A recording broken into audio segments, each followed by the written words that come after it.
نو په دغه مهنګایي کې سړی د ډالډه وپړې نشي کړلی تا لس لس لکه ولور ورته یې ښایي دغه دې لا کوم قانون راویستی نه په عرب کې شته نه په عجم کې شته نه په هېچا کې شته او تا خو مطلب په ځای د دې چې مهنګایي سره که ته راشې تا خو ریټونه پورته کړو نو سړی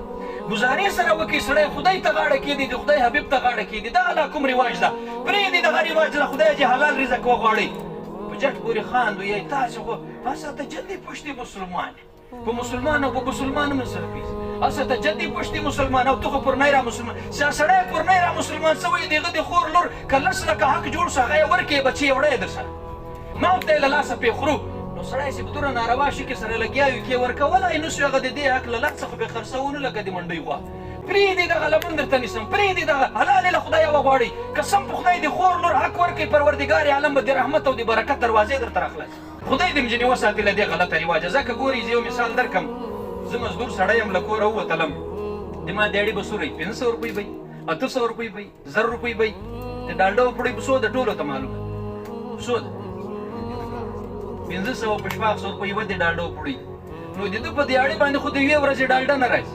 هغه ډاله غوښه خو پاته ده میلمه خو پاته ده د کور رنځور پاته ده هلته ما ورته بند ورته اچولی چې لس لکه یې سر ده پوه شوې بیا سم مجلسونه پرې کېږي الله تعالی به پوښتنه راجع کړي چې دا مال دې په څه شي ګټلی ده نو ما د تا دغه شی به په هغه ځای کې بیا ورې بیانېږي چې په څه شي مې ګټلی ده نو د شرمندګۍ باعث به یې په 18,000 کامه کړي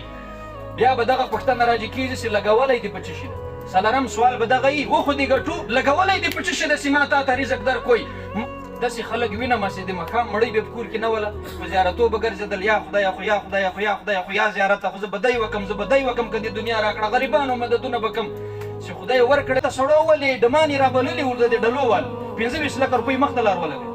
پلانکی ډم یې رابللی وي دغه به یو نوم شوم به یې ووایي خوښ پلانکی را به 25 لکه یې سره خلاصې کړې سړی په 25 لکه باندې 25 کورو ښه مضبوط امداد کېدوی د غریبانو یو غریب به دې په څنګ کې پروت یو کونډه به در سره پرته یو لاوارثه بچیان به چېرې پراته هغو ته دې مړۍ ورکړی ولی هغو ته دې غله ورکړی وای چې خدای نور رحمت در باندې کړی وای نور برکت یې در باندې کړی وای په دې فعل باندې به خدای راضي کېږي که به ناراضه کېږي او ټول عمر دې چغې ورته وهلی چې خدای رزق راکړي خدای رزق چې خدای درکوي اوس یې د شیطان په اروا باندې شیندې د خدای دې نه کوي پکې راځي